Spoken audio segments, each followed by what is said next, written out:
Good afternoon, everyone. Welcome back to Your Brain on Air. I am your host, Ollie Vogt Larson. And Social Security is ending, ladies and gentlemen, and I'm happy about it. Listen, if they wanted to be comfortable in life, they should have worked harder for it. What happened to the old boomer? We used to work harder than you kids. Listen, why are you going to make me agree with Ben Shapiro on this one? Social Security was a fun idea, while birth rates and job rates were still decent and only appeared to be getting better. But the gold ain't in them hills anymore. The riverbed has run dry, and Mike Johnson, if you don't know, my biological father, he has been caught revealing that the jig is up for Social Security. So I'm just going to be honest with you, and I know that the 60-plus crowd doesn't want to hear this, but because they're like, well, we've tried our whole lives. We went and made something of ourselves. Well, you didn't make enough of yourself, apparently, if you still need Social Security. It's time to be doing odd jobs until you die. That's basically what your plan is for. You got your 50-year plan? I know you're not going to be here in 50 years, but your 30-year plan, whatever you plan your plan to be, you need a plan. I'm just going to be honest with you. If you have a grandma right now who's living off of Social Security, a grandpa who's not working right now, you better get in contact with them and tell them, the jig is up, buddy. That's $6,000 or whatever a month that you were relying on anymore. I'm sorry, kids aren't paying into that system nearly as much these days. And by the way, shut the fuck up. You think that you want to just sit on your ass after 65 and just live? Shut up. You're only on your first hip. You haven't even had a replacement yet. Get back up on the ladder and start roofing, Elmer. All right, Edith, put back on the Walmart vest. You got to get it back on, and you got to start working on your high welcome to Walmart, because Mike Johnson has some bad news for you, boys. Lead up to what we have to do and address.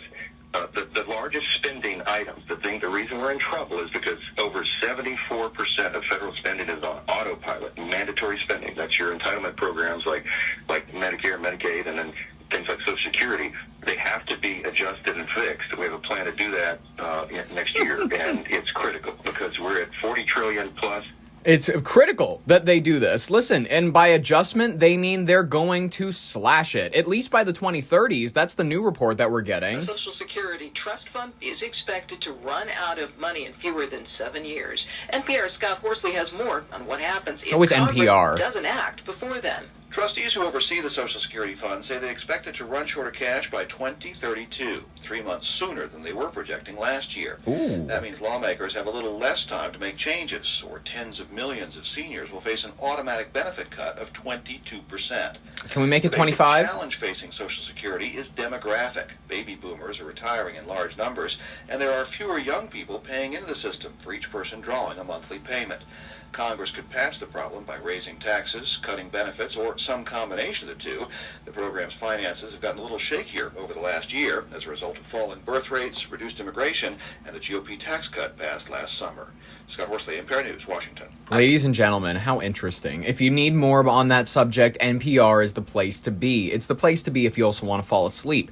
But I'm just going to be honest with you. Is it so bad that we're making the elderly go back to work? They provide nothing else. But we love to pretend that the elderly sit around all wise. They sit around with all of the knowledge they've collected throughout the years. And they're these oracles that we're all supposed to go to if we have issues in our lives. And I know that that's not how anybody looks at their actual grandparents anymore. Your grandparents are kind of, regrettably, most people's grandparents, if they're not dead, they just sort of, they're there. You know what I mean? They're present. They're alive. You haven't gone to their funeral yet, so you know they're still out there somewhere.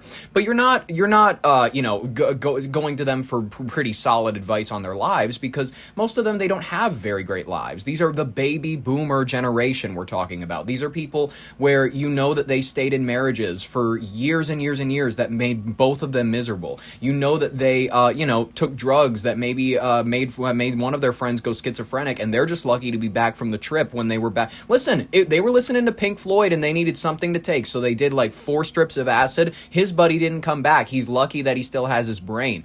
And listen, no matter what you think of the baby boomer generation, I love them. They're starting to die out, regrettably, and I hate to see it. I hate to see it because some of my favorite people I've grown up with and have experienced in my life belong to this generation. But when it comes to the idea that you're out by 65, I guess we're gonna have to cut that idea out of our society. I'm sorry, you are not a wise oracle sitting in. Everybody, by the way, Bill Maher and other old celebrities are always on this bullshit where they're like, old people actually know something. anything. You can actually come to us for advice. You're such smarmy pricks. Nobody ever wants to come to you for advice. And most of the time, your advice is dog shit. It's like, oh, man, free love is where it's at. You gotta get back into the end of the free love game, because that was the big song that their whole generation sang. It's ridiculous. It's whatever. Listen. The idea that we're putting these people back to work when they have been sitting in their McMansions, their high horses, maybe even their trailers, it doesn't matter where they live, because let's be honest with you, the boomer stratosphere of wealth is like, some of them are living in decent dwellings, some of them are living in shacks. You know if you know. It's the reality of life.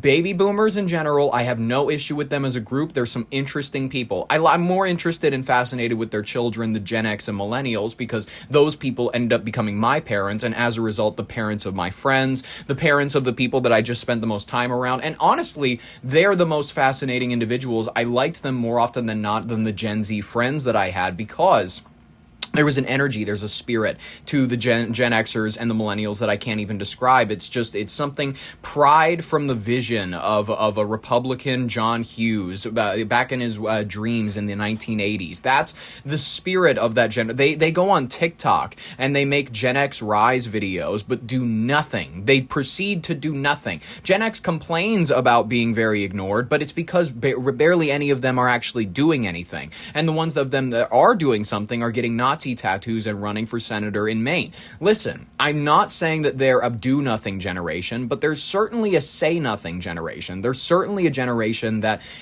for being preached to about how connected the world is going to be and how socially aware they were going to end up being. Most of them ended up just kind of getting houses and doing drugs in them. Most people know, like aunts and uncles, whoever you have, most of them, they're not like these social movers. They're not people that are voting for like grand reforms or anything like that. They're not advocating for anything. They're sitting in their decent homes that they've worked their entire lives to get into, and they're doing drugs. That's what they've earned the right to do. By the way, that is just kind of what every human being wants to get to. They want to, because family's not forever. Their kids are not going to be sticking around. Your nieces, your nephews, the newer generations are going to grow up into the new older generations. And what are you exactly supposed to do after your kids ditch? Just sit around the house and do drugs. And I'm glad, honestly, that most people aren't doing wine anymore. That's how the boomer generation became wrecks that none of the Gen Xers or millennials wanted to go visit for Christmas. It's because too many of them got into alcohol. Too many of them got into conspiracy theories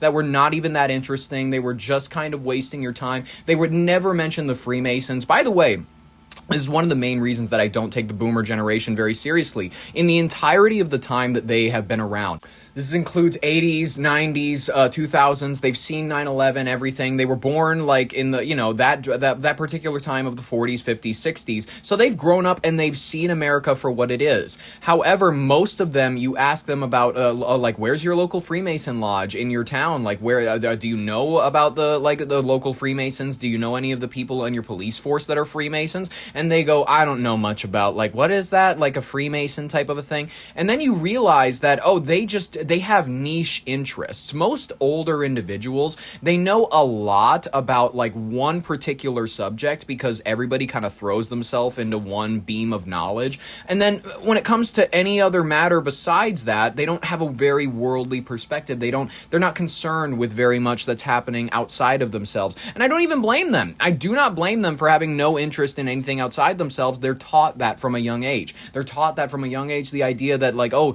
you should only know about things that are happening on your city block. Sure, I guess if you prefer to not look outside of the shell that is your community, where the world outside does to some extent affect you, I guess you can have that very sheltered, weird perspective. But you know what's going to destroy that sheltered, weird perspective? When boomers start working in Walmart again, and they begin to see the side effects of the country that they voted into existence, and it's their fault. It will be their fault. This is why I'm happy Social Security is over, ladies and gentlemen. All right. Let's talk about something else. Let's talk about David Grush. If you don't know David Grush, former intelligence officer, he is now turned a UFO whistleblower. He was on Capitol Hill, flanked by Representatives Anna Pauline Luna, Tim Burchett, Eric Burleson, and Jared Moskowitz. Grush leveled a staggering new series of allegations against the federal government's deep state apparatus. Lawmakers from the House Oversight Committee praised the Trump administration's recent unprecedented wave of document receive classifications, but explicitly warned that that entrenched career intelligence officials are actively trying to obstruct a sweeping presidential directive to bring the nation's most closely guarded secrets to light. During intense questioning from reporters and lawmakers, Grush dropped a series of mind-boggling revelations, officially testifying that the United States government is fully aware of several distinct non-human species. Moving far beyond traditional notions of extraterrestrials, the former intelligence analyst detailed a diverse range of non-human entities currently being tracked, varying from physical bipedal life forms to sentient, energy-based plasmoid life. You know, this idea that we were having about them being interdimensional, this idea of them having the bubble technology of formulating a gravity sort of suction thing around this, it allows them to cut through water, cut through air just as fast as they would like fucking paper. It's ridiculous, the technology that they've been hiding from us at this point. Furthermore, Grush asserted that federal agencies possess several dozen verified cases involving non-human biologics and intact craft, claiming that highly classified audio and video and imagery of these crash retrieval operations are being actively shielded from congressional oversight. Let's hear a little bit of his words directly from him just before. Listen, before they off this guy, whether or not they will, they probably won't because they realize that he's too big a face at this point. Who knows? Recent reports have said that there are perhaps 4 different alien species, rays, Nordics. How many species are you aware of? I certainly don't have the compendium. It's a continuum from corporeal bipedal type life to, you know, what I would consider like sentient plasmoid life, but there are several that the U.S. government is aware of. Well, okay, that's comforting knowledge to know. I want to hear his entire words. To the nation. I took an oath as an Air Force officer swearing allegiance to the principles and the framework of the U.S. Constitution. I took that oath seriously then, and I take that oath seriously now. And if this is one of my final duties of public service, I want it to be this: helping Congress and the President restore lawful accountability over activities and spending that should never have been placed beyond constitutional oversight, and to be transparent with the American people. There are a myriad of issues across multiple cultural, religious, and institutional spectrums. The topics here that we're discussing today go beyond life in the universe. There are serious homeland security and airspace safety issues. There are relevant counterintelligence and technology protection issues that must be taken into consideration.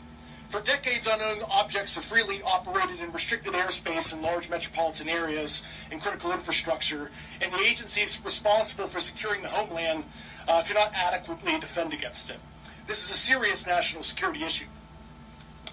In my official duties, I was exposed to human and signals intelligence information concerning foreign adversary UAP crash retrieval, exploitation and study efforts, adversary views on U.S. legacy program reverse engineering efforts, and U.S.-held audiovisual information related to crash retrieval matters, such as the recovered vehicles and the associated biological material. How fun. One must always be concerned about adversarial disinformation when you're getting foreign intelligence, but I was able to cross-verify this information internally to back up the foreign government assertions.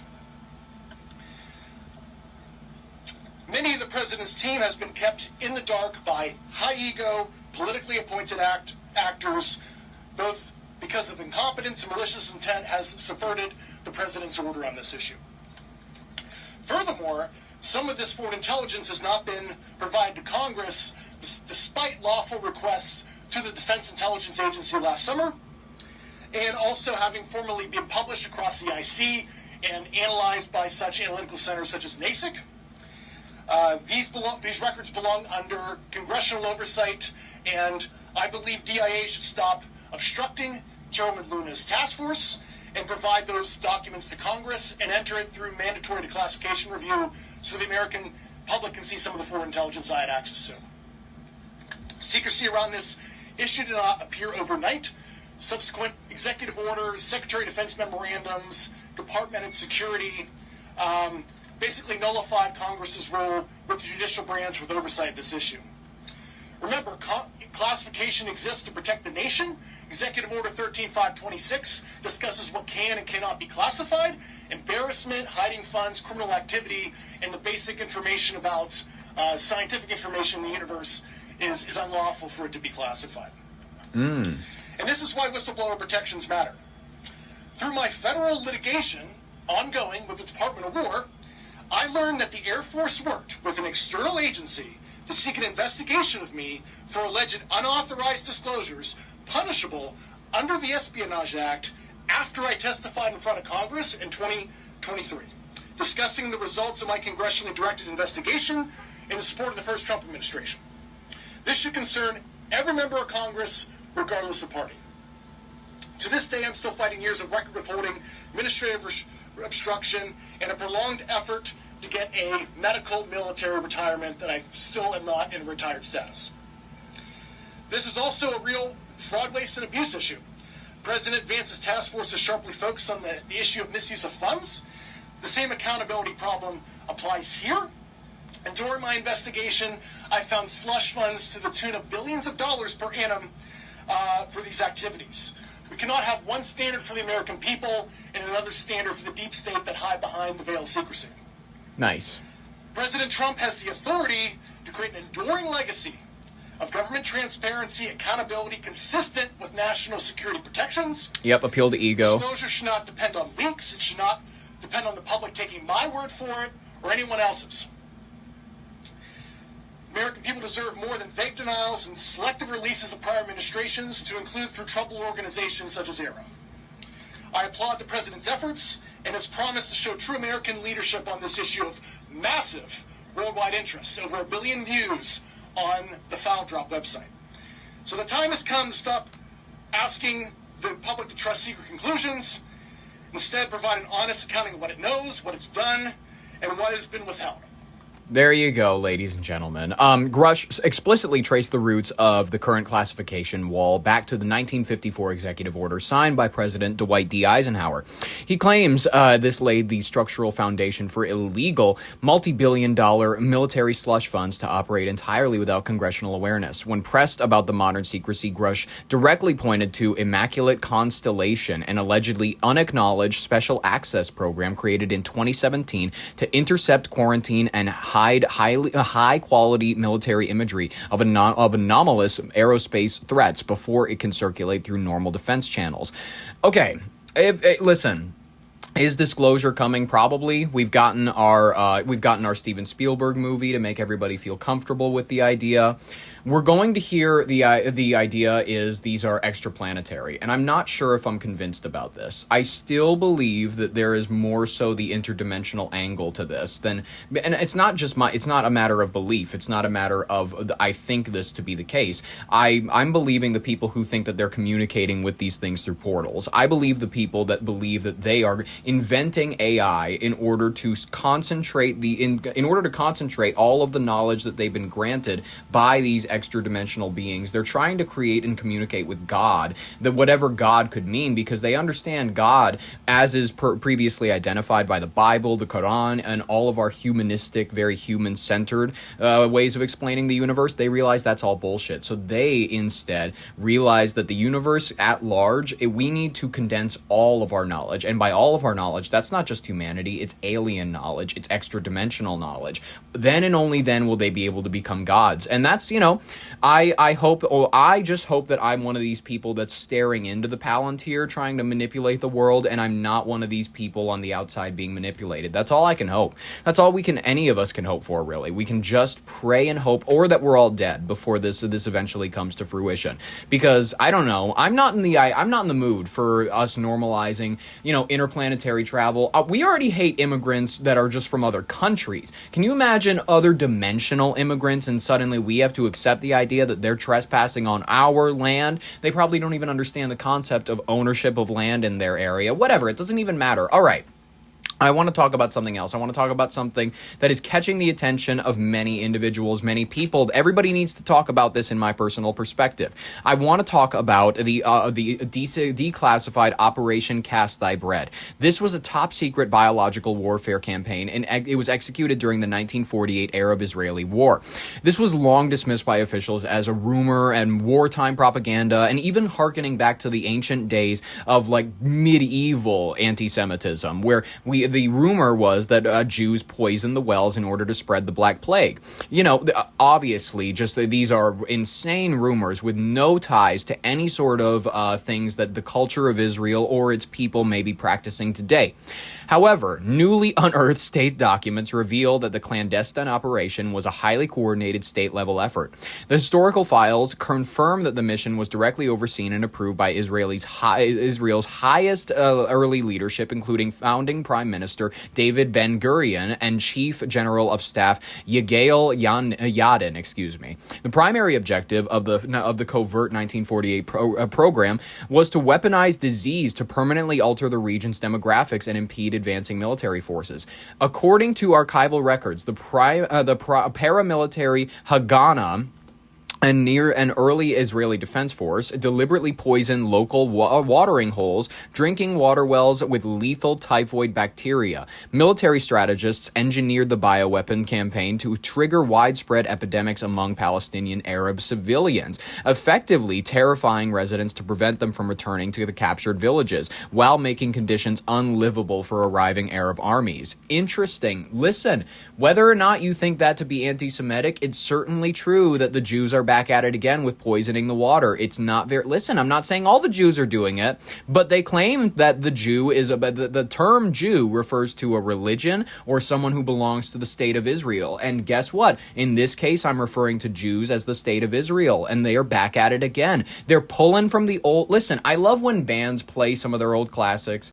You know, when you're just like, it's great to see this crew. They like some of their old bandmates are dead, but like, man, Ringo and McCartney back on stage playing some of the old classics with like maybe I don't know, like a couple guitar players to hold them up. Maybe like, I don't know, like Foo Fighters is there. I don't know, somebody like some collab, and then you're like, damn, they're just whipping out like I Want to Hold Your Hand. They're doing all these old classics. The Jews are going back to the classics. They're going, okay, poison the wells, poison the water. That's... If you want people to not be able to drink, poison the water. That's just, listen, this is the government where, listen, the glitzy marketing campaign of Gwyneth Paltrow, they've realized that this is the prime real estate venture. And listen, I wouldn't look at a country that poisons water wells as a great one to operate with, especially with like a luxury real estate campaign. But the Oscar-winning actress, she thinks a little bit differently than me. She has become the official face of 51 Park,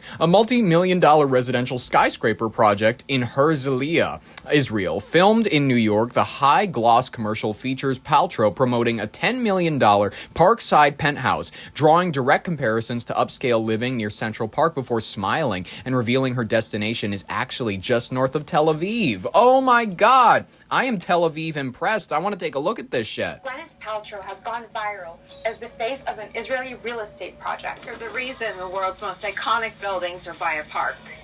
51 Park. New York? Herzliya, Israel.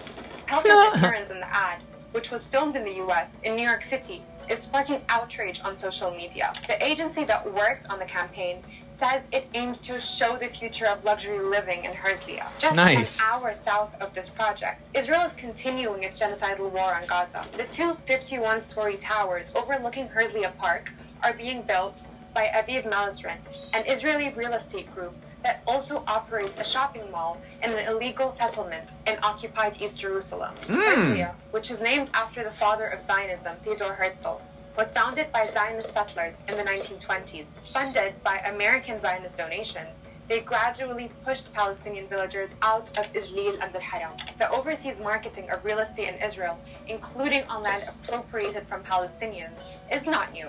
In fact, there are frequent Israeli real estate events in New York City and frequent protests against them. And in London, another such event is scheduled for June 14, to market buildings in illegal Israeli settlements in the occupied West Bank, alongside buildings in Israeli cities. Meanwhile, Israelis have... By the way, this is not the most evil thing that realtors do. Realtors regularly sell people haunted houses at the beginning of horror movies. Realtors are some of the biggest demons among us. They're worse than... They're not worse. HR representatives are still the biggest demons, but realtors are up there. ...are attacking Palestinians in the occupied West Bank, driving them out of their homes and villages, while Israeli politicians expand settlements. In just the most recent announcement, the government said it would build over 2,000 homes for settlers in the occupied West Bank. Amidst The settlements, by the way, still have been declared, a crime against humanity by who again? People are trying to go like, oh, it's the world, it's the NATO has issued a statement. Okay, yeah, the people are saying they're breaking international law. Who's going to arrest him? Who's going to arrest Benjamin Netanyahu for this? Exactly. Many online users are criticizing what they call Paltrow's tone-deaf appearance in an ad intended to promote Israel's image abroad. Why not? If she wants to make some bank, just listen, it's up to her whether or not she wants to support the government of Israel. And listen, they have offered me $7,000 to have them sponsor my show. I've refused it, unfortunately. And listen, when it comes to, I don't love the idea of this show serving a genocidal government. Only the Saudis. I've always said that. Only the Saudis. We are only available for purchase like true Americans from the Saudi government. So, Saudis, if you're hearing this, the shout out to the MBS and the whole fam and whatnot. If you'd like to purchase us, we're available.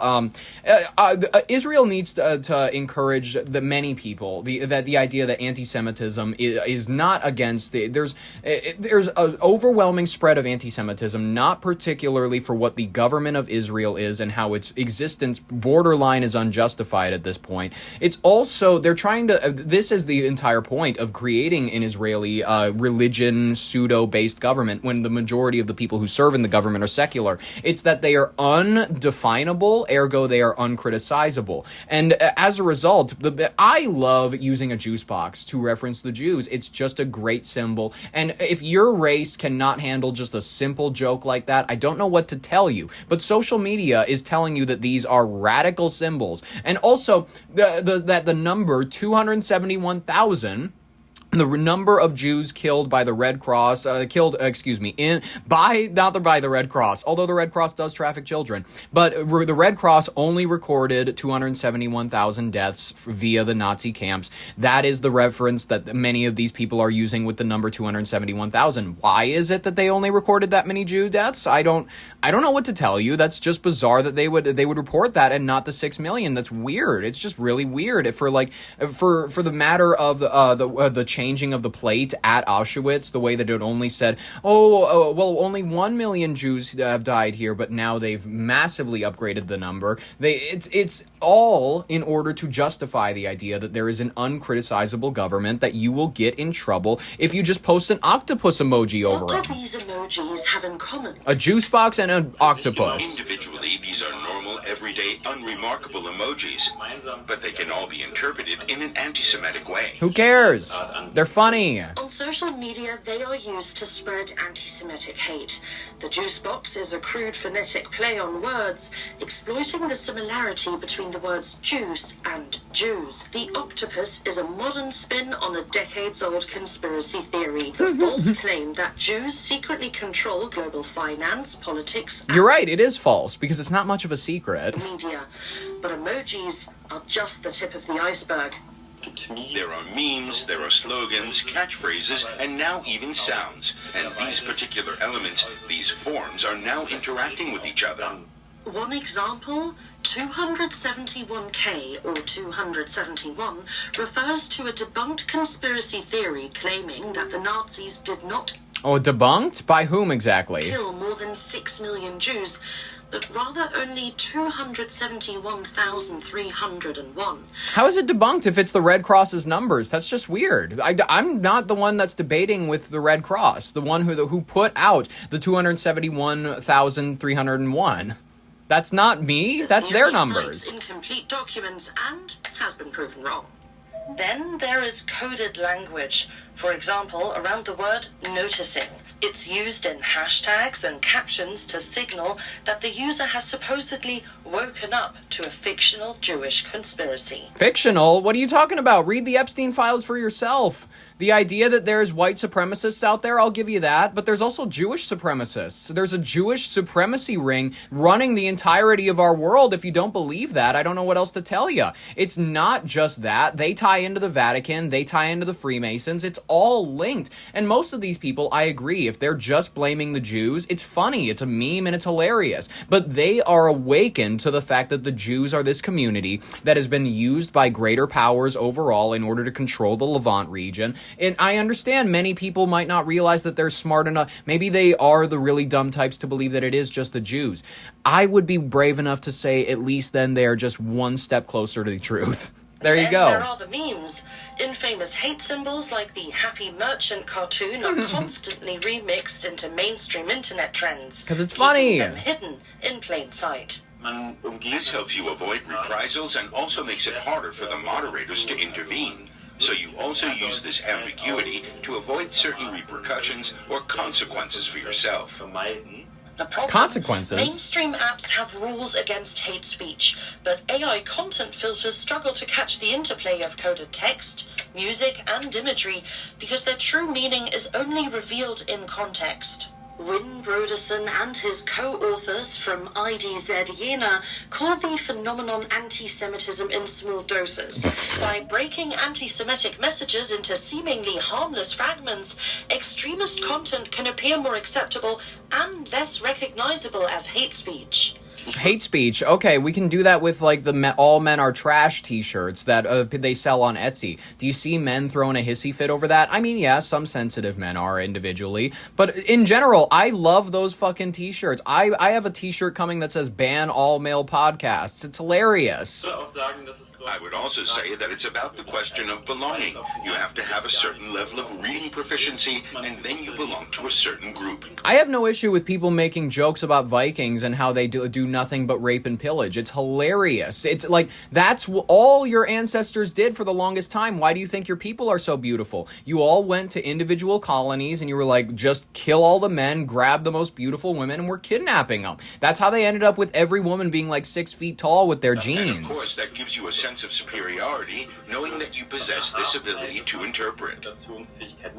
If you want to help battle this form of anti-Semitic hate, don't interact, report it to the platform, and to dedicated watchdog organizations. Like the ADL, the organization that defends pedophiles just because they're Jews? Okay, that's perfectly fine. What a trustworthy institution. All right, mysterious tunnel system uncovered beneath Jerusalem. I kind of want to balance out that story with something true, and that they may call anti-Semitic just because it's true. A massive underground tunnel system has just been uncovered beneath Jerusalem, and what it was built for is a massive mystery. The tunnel, stretching more than 150 feet through solid rock, was discovered during a routine construction project, and this is where it gets interesting. Some sections of the tunnel are 16 feet high and 10 feet wide, meaning this isn't just some tiny secret passage. Whoever built it invested a huge amount of time planning. This is where they're hiding the Ark of the Covenant. They actually have the hidden tunnel system underneath where the Second Temple was, and the theory was, while it was being sacked by Babylon, the Jews, they were squirrel, and I'm saying the Jews because they were like little rabbis and whatnot, and they were like, what do we do?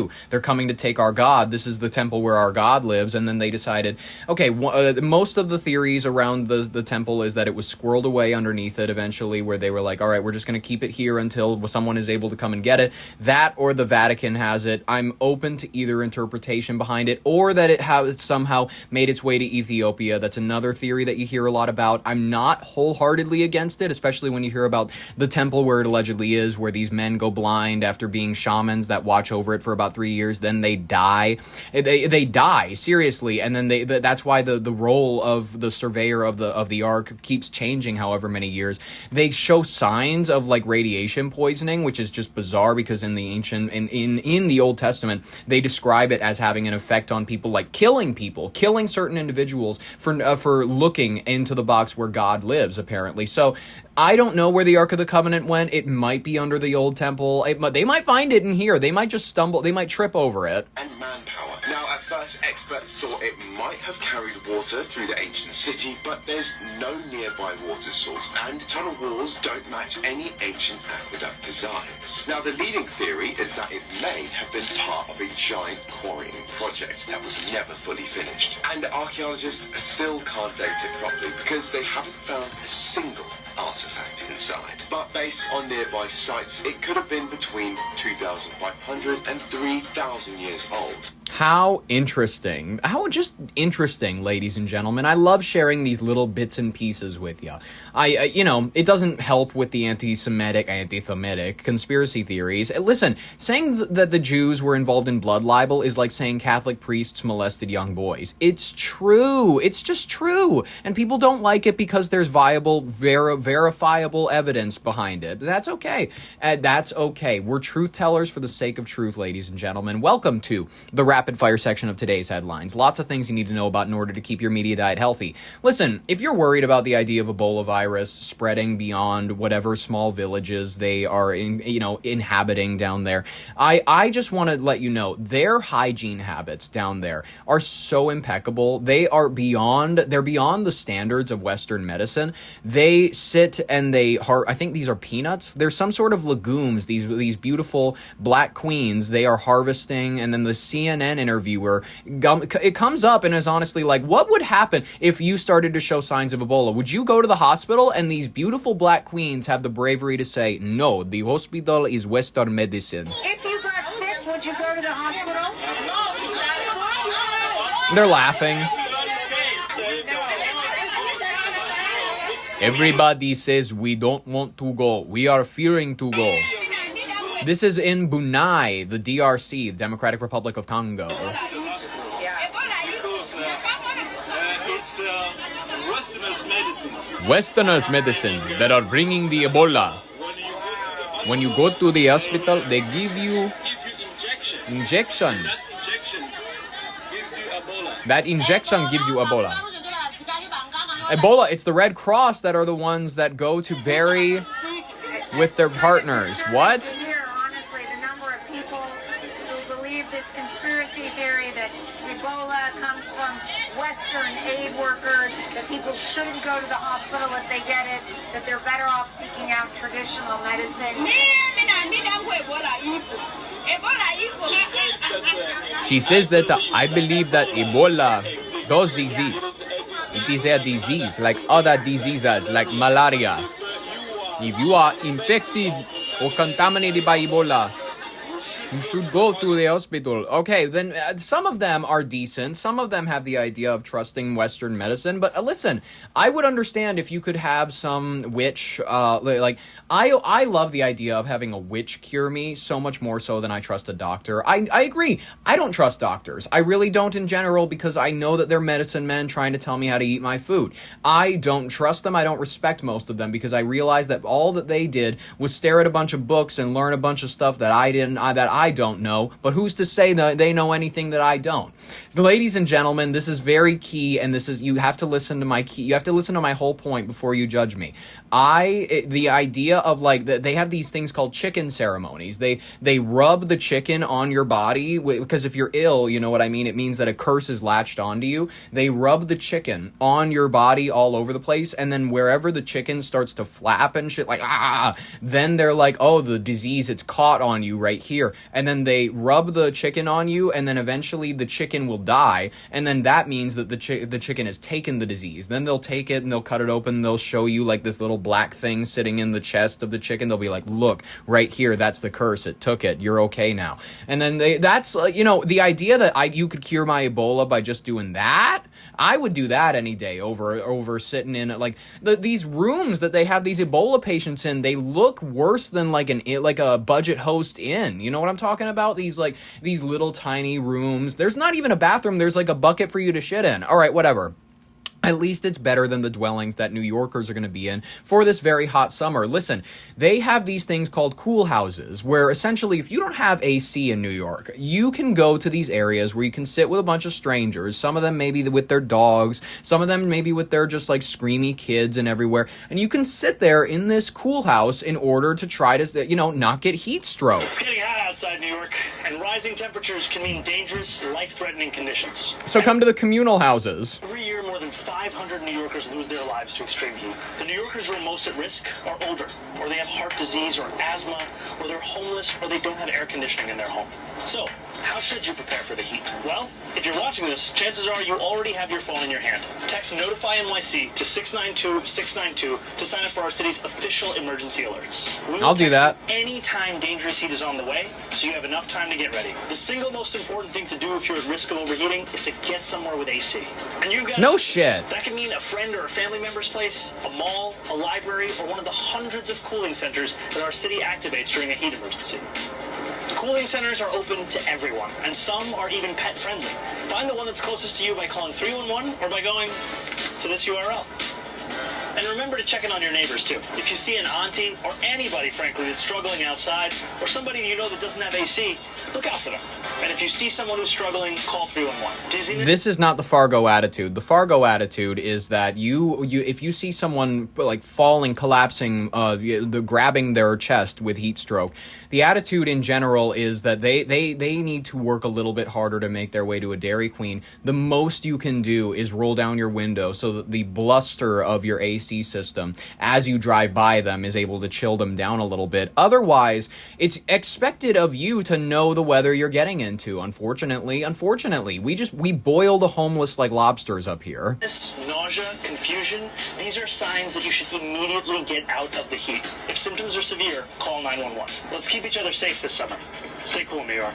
Stay cool, the office of Mayor Zohran Mamdani. Now I will be able to talk about something else a little more interesting than heat stroke. Violent anti-immigration protests have erupted in Belfast overnight. Listen, I think that they are living up to the George Floyd level of protesters, where it's like, I don't agree with you guys burning down your own neighborhoods. I don't love that idea for yourselves. But just like, with the George Floyd situation, if you're kind of in their heads, if you try to understand it from their perspective, you're like, oh, they don't understand the situation that they're getting into. They don't understand the situation perfectly. They're just angry. Most of these people are just angry. Most of these people just want to like burn something because they feel upset. That's perfectly fine. I can understand that. But listen, I'm not saying that this case in the UK is anything like the George Floyd situation, where I think parts of Minneapolis were burned for a drug addict who then accidentally overdosed. This is a case where this was an attack. Authorities said a man from Sudan attacked another man with a kitchen knife. The attack was captured on video. This man from Sudan, has been arrested. This has spurred calls on social media for demonstrations. Police say the suspect is in custody on suspicion of attempted murder. The victim is in hospital in a serious condition. He's already lost his left eye. It's ridiculous. And, the idea that the people of the UK could be a little bit fed up with the level of immigration they've been experiencing, sure, that's not ridiculous. And if you don't know what the streets of the UK have been like as of late, please, do yourself a favor and inform yourself a teensy bit. But let's take a look at this. A violent anti-immigration protest has erupted in Northern Ireland after a brutal stabbing. Authorities say a man from Sudan attacked another man with a kitchen knife on a street in Belfast. Video of the attack went viral, and there were calls on social media for demonstrations. Protesters set homes and vehicles on fire, blocking roads even. Police are urging calm. They say the suspect is in custody on suspicion of attempted murder. The victim is in a hospital in serious condition. Now, it is like the Irish to cause a ruckus and to fight because I understand they feel wronged. The Catholics and the Protestants, if you know your Irish history, you know that these people will argue and they'll kill each other over anything. Now they do, in my opinion, have a reason to be frustrated with their government, who has onboarded illegals and asylum seekers at a rate that has been ridiculous. You can find those statistics yourself. It has been disastrous for the native-born populations. Many of them believe they are being washed out culturally, and I don't inherently I don't want to disregard their concerns as a community. I would have the same concerns if, say, I don't know, let's say that people really wanted to move to Tijuana, Mexico, and a legion of Americans began to move to Tijuana. Wouldn't you have a little sympathy for the Mexicans that are having their culture washed out by these fucking Midwest moms having to bring their fucking plain-ass food, having herb gardens that are just gross, they have no spice or interest to them? How culturally washed out would the Tijuanans feel after a little while? It would suck for them. It would suck. talk. But whatever you may think about the situation in Northern Ireland, I'm going to give you a little bit more information about it in another day. I'm probably going to dedicate an entire piece to it tomorrow to close out our week. Let's talk about this. Fargo mayoral-elect Josh Boshi. He had a lot to sing about after he secured the victory in the race for mayor Tuesday. Here he is, the first openly gay mayor of Fargo, by the way. He joined campaign supporters for a karaoke, an after party at Dempsey's in downtown Fargo, taking a turn on the stage to belt out, this signature LGBT empowerment anthem. Let's hear it.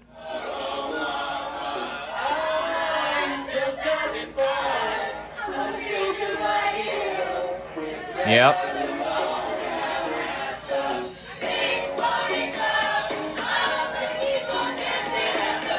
Look at him go.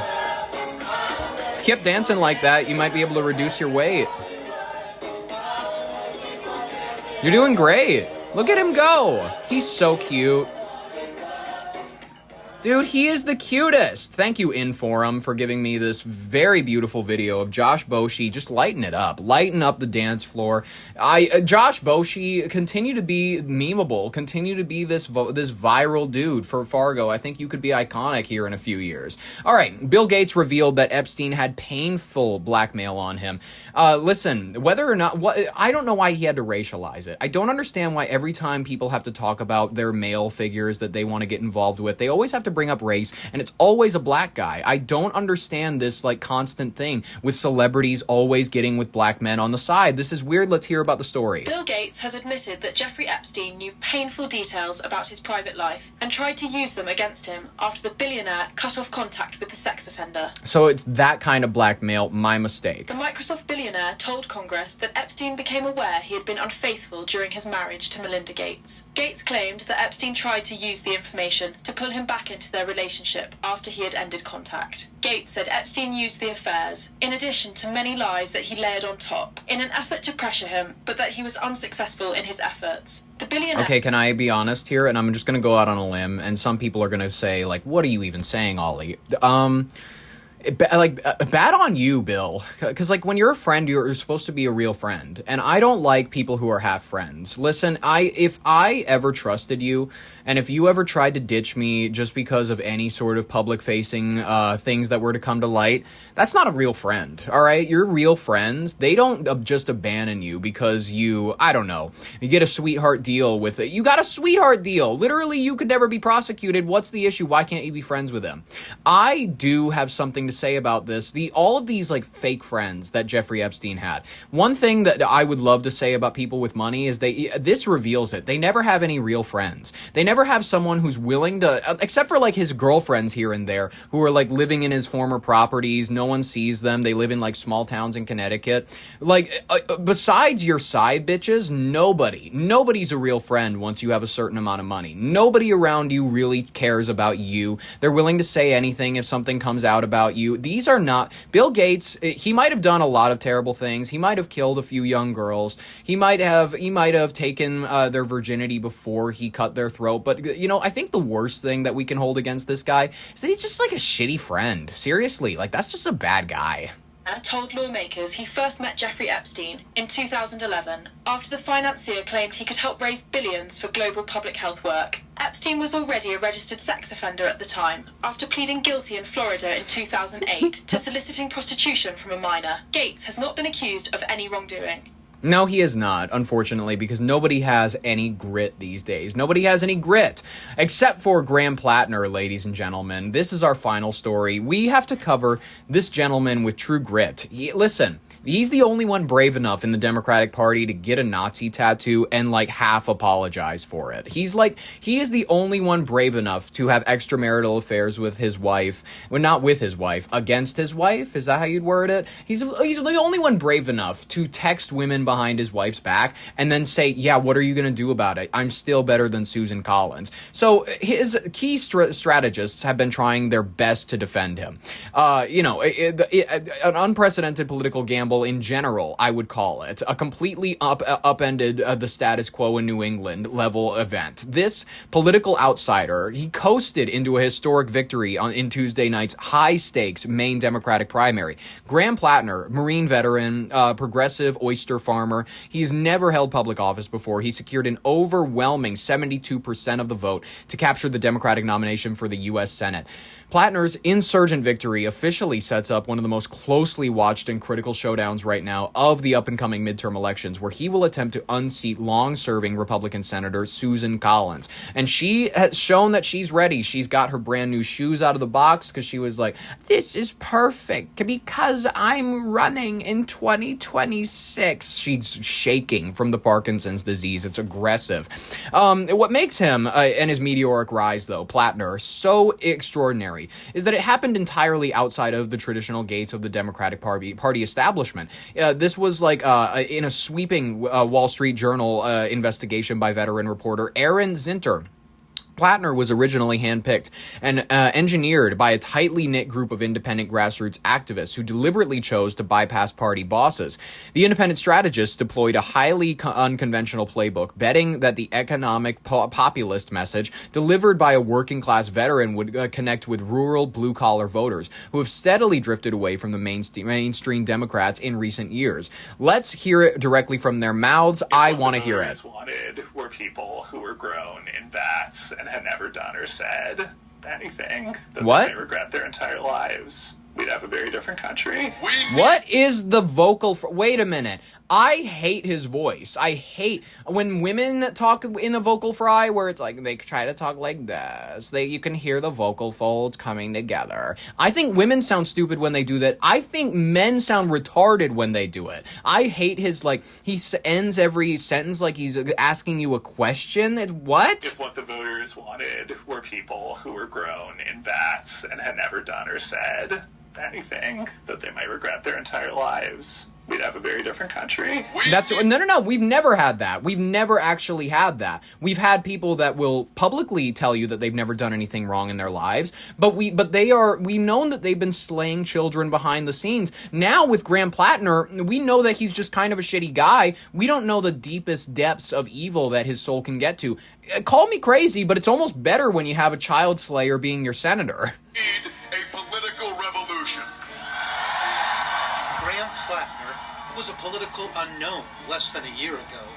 He's a military combat veteran and an oyster farmer who's vaulted to the front of Maine's Senate race, riding on a populist message. And he's done it entirely outside the party's establishment, handpicked by a group of independent activists who are promoting a new type of candidate.